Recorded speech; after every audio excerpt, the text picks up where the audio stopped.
আসসালামু আলাইকুম। I high, এবার শেখ হাসিনা পতনের প্রধান কারিগরকে পাশ করলেন ডক্টর মোহাম্মদ ইউনূস। আমি আজকে আপনাদেরকে এই ভিডিওটাতে সম্পূর্ণ প্রমাণ সহকারে দেখাবো, তাই বলছি সম্পূর্ণ ভিডিও জুড়ে আমার সাথে থাকবেন, তাহলেই সবকিছু বুঝতে পারবেন ইনশাল্লাহ। চলুন আমি আপনাদেরকে সম্পূর্ণ নিউজটি প্রমাণ সহকারে পড়ে শোনাচ্ছি। হাসিনার পতন নিয়ে এমন বিস্ফোরক তথ্য দিয়েছেন স্বয়ং সে অন্তর্বর্তী সরকারের প্রধান উপদেষ্টা ডক্টর মোহাম্মদ ইউনূস। শেখ হাসিনাকে গদিচ্যুত করতে আটঘাট বেঁধে নামা হয়েছিল। গণ অভ্যুত্থানের জন্য আগাম পরিকল্পনা ও ষড়যন্ত্র করা হয়েছিল। রাষ্ট্রসংঘের সাধারণ পরিষদের অধিবেশনে যোগ দিয়ে ডক্টর ইউনূস সরকার আমেরিকা আছেন। নিউ ইয়র্কে জ্যাকসন হাইটসে প্রাক্তন মার্কিন প্রেসিডেন্ট বিল ক্লিনটন ও তার দীর্ঘদিনের বন্ধু ইউনূসকে এক অনুষ্ঠানে সংবর্ধনা দেন। ক্লিনটন গ্লোবাল ইনিশিয়েটিভ সংস্থা সেই অনুষ্ঠানে মার্কিন প্রেসিডেন্ট জো বাইডেনও উপস্থিত ছিলেন। সেই অনুষ্ঠানে প্রধান উপদেষ্টা হাসিনাকে উৎখাত সংগঠিত গণ অভ্যুত্থান নিয়ে অনেক অজানা তথ্য পাশ করেন।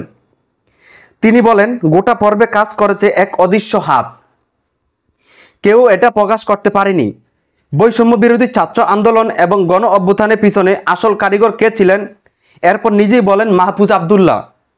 কে এই মাহফুজ আবদুল্লাহ? এই মুহূর্তে তিনি প্রধান উপদেষ্টা ইউনূসের বিশেষ সহকারী।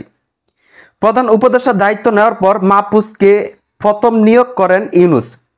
বছর 35-এর এই যুবক ছাত্রদের আন্দোলন চালনা, স্লোগান, কর্মসূচি তৈরির কাজ করতেন।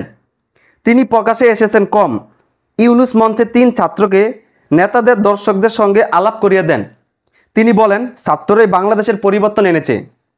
এই আন্দোলন থেকে গোটা বিশ্বের শেখার উচিত। আন্দোলনটি ছিল গোছালো, নেতৃত্ব এমনভাবে সাজানো হয়েছিল যে কেউ ধরা পড়ে গেলেও আন্দোলন থামবে না।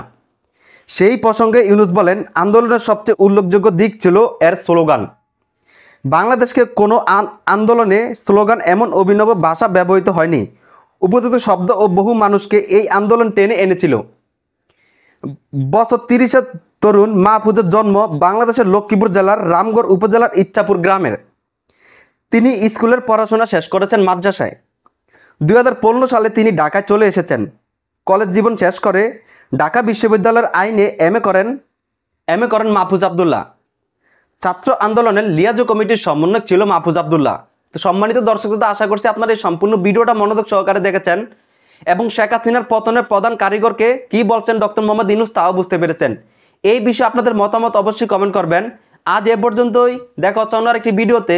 সেজন্য ভালো থাকবেন, সুস্থ থাকবেন। আল্লাহ হাফেজ।